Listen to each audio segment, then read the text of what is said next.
dia a todos, a paz do Senhor esteja convosco.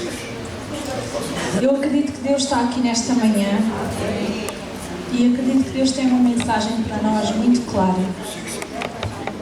E aquilo que eu preparei para falar com a igreja esta manhã tem muito a ver com aquilo que nós tivemos a ouvir até aqui. E eu gostava de partir de dois versículos em Isaías 55, 8 e 9. Aqui está apenas uma parte. Mas diz assim: porque os meus pensamentos não são os vossos pensamentos, nem os vossos caminhos, os meus caminhos, diz o Senhor. Porque assim como os céus são mais altos do que a terra, assim são os meus caminhos mais altos do que os vossos caminhos, e os meus pensamentos mais altos do que os vossos pensamentos. A palavra pensamentos aqui poderia ser substituída por planos, projetos, sonhos. Todos nós temos isso, não é? Mal de nós quando nós deixamos de sonhar, mesmo na velhice. Nós precisamos disso como motores para a nossa vida. Os nossos planos movem-nos, levam-nos a agir ainda atrás daquilo que nós queremos ter na vida. Aquilo que nós planeamos, aquilo que nós sonhamos é importante. Claro que quando nós somos crianças não temos limites para a imaginação, não é? Se uma criança disser que gostava de ter um unicórnio como animal de estimação, ele acha que pode ter, não é? Não há limites, não há barreiras, tudo é possível. Mas quando nós crescemos, temos noção de que nem tudo é alcançável, nem tudo é real, é realista. Mas uma pessoa que não tem planos, que não tem sonhos, deixou de viver. É ou não é? Pensem bem. E eu não estou a falar de coisas megalómanas, não estou a falar de grandes coisas que nós queremos atingir na vida. Estou a falar de coisas simples da vida. O desejo de conhecer uma cidade, ou um país, ou de aprender a pintar, ou de, sei lá, de aprender a andar de bicicleta. Eu tive uma colega que aprendeu a andar de bicicleta adulta. Quando os filhos começaram a aprender, ela também quis aprender. Não é? Não estou a falar de nada megalómano, estou a falar de coisas da vida que nos movem, que nos estimulam, que nos provocam. Então, quando nós entregamos a nossa vida nas mãos de Deus, há um alinhamento das nossas expectativas para a nossa vida com a vontade de Deus, porque nós temos consciência que Deus é soberano. É Ele que vai determinar se esses planos têm pernas para andar ou não. Não é? É ou não é? Aquilo que nós devemos fazer quando temos um projeto, uma ambição, um sonho, é dizer: Senhor, eu gostava muito de alcançar isto, mas seja feita a Tua vontade. Porque nós não sabemos o que é melhor para nós, na verdade. Não é? Nós só temos um sonho, mas não sabemos as consequências desse sonho. Certo? Então Ele é soberano. E uma vez eu ouvi alguém pregar aqui na igreja sobre as diferentes respostas que Deus pode dar às nossas orações. Ele pode dizer sim, toma, é teu. Ele pode dizer não, esquece, se não é para ti não vai acontecer. Ou Ele pode dizer espera. E se calhar esta é a resposta mais difícil de receber, porque ninguém gosta de esperar. É ou não é? Alguém aqui gosta de esperar? Eu não gosto. É a pior coisa que me podem fazer. E no dentista? É horrível, não é? Estou a olhar para a doutora Helena, que é o dentista. É assim, ninguém gosta de esperar. Mas Deus diz espera também. Há alturas em que Deus vai dizer espera. Não quer dizer que o teu sonho está errado. Não quer dizer que o teu projeto está errado. Quer dizer que este não é o tempo para isso acontecer. E o tempo de Deus não é o nosso tempo. Como nós lemos nestes versículos, os pensamentos de Deus e os caminhos de Deus são mais altos que os nossos. É engraçado porque aqui a palavra alto é importante porque nos dá uma noção de perspectiva. A visão que nós temos das coisas é diferente quanto mais alto nós estivermos. Se nós formos a Nova Iorque e subirmos a um arranha-céus e olharmos para a cidade de lá de cima, eu nunca fiz isto, mas imagino que seja assim, a perspectiva que nós temos da cidade é completamente diferente daquela que temos quando andamos nas ruas da cidade. Temos uma noção da extensão, da amplitude, que nas ruas da cidade não temos. E Deus, sendo alguém superior a nós, e que ainda por cima é o guionista da história da nossa vida, é ou não é? Ele conhece o princípio, o meio e o fim. Ele tem uma visão de cima, de perspectiva, de amplitude sobre a nossa vida, que nós não temos. Então, quando nós entregamos a nossa vida nas mãos de Deus, há esse alinhamento das nossas expectativas com a vontade de Deus para a nossa vida. Talvez Deus até aprove o que nós queremos alcançar, mas não a forma como nós queremos alcançar.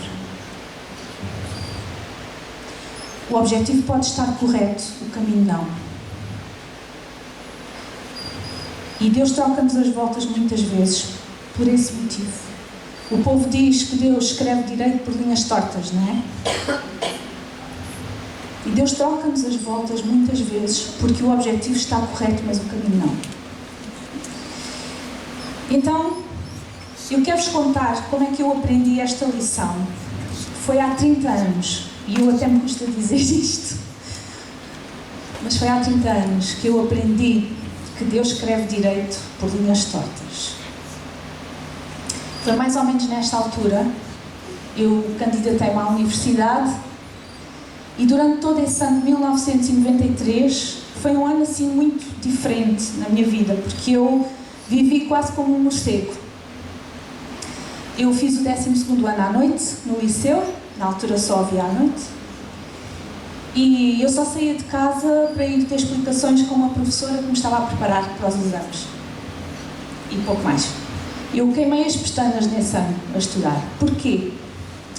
Porque eu queria muito ser jornalista e queria muito entrar num curso específico, numa universidade específica em Lisboa, que era assim um curso para quem queria fazer jornalismo. Eu dei tudo. Aquele ano foi um ano de sacrifício. E quando chegou a altura de saírem as colocações na universidade, lá fui eu a correr ver onde é que estava o meu nome. E levei com um balde de água fria, daqueles mesmo gelados. Muito frios, cheios de pedras de gelo lá dentro. Eu não entrei por 2 décimas. Sabem o que é isso? A frustração. Eu não entrei por 2 décimas no curso que eu queria tirar. Primeiro foi a raiva. Porquê? Eu dei o meu melhor, eu esforcei-me para conseguir. Eu não estou a pedir nada errado, eu só quero entrar naquele curso, mais nada. E depois foi a tristeza. Normalmente é assim, né? Quando a gente leva este embate, depois fica na moda baixo. E eu vou resumir a história porque tem muitas coisas pelo meio, mas eu acabei colocada no curso de Comunicação Social no Instituto Politécnico de Setúbal. Foi o primeiro ano que abriu aquele curso aqui e eu fui estrear o curso. E não estava feliz, não era aquilo que eu queria, mas levei com a minha vida para a frente porque eu não queria parar. E as aulas começaram e chegou o Natal.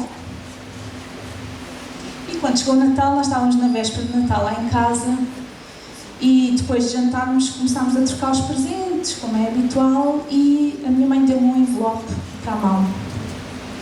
E eu pensei, uau, é o dinheiro para a carta de condução. Porque era o meu segundo projeto, era primeiro entrar na universidade e a seguir tirar a carta de condução. Só que quando eu abri o envelope, não era dinheiro, nem era um cheque que estava lá dentro. Era uma ecografia. Vocês não estão a perceber nada. Foi assim que eu soube que ia ter um irmão. Tinha 18 anos na altura. Mais um choque, não é?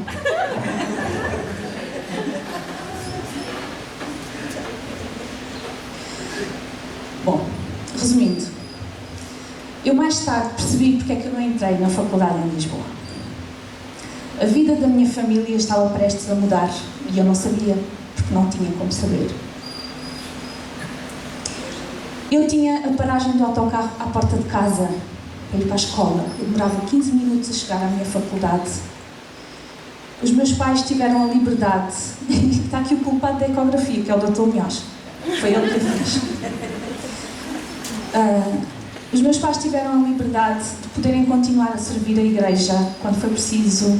Eu ficava com o João, e é do João que estamos a falar. Aquele homem grande que está na bateria. E havia um propósito que eu não percebi na altura.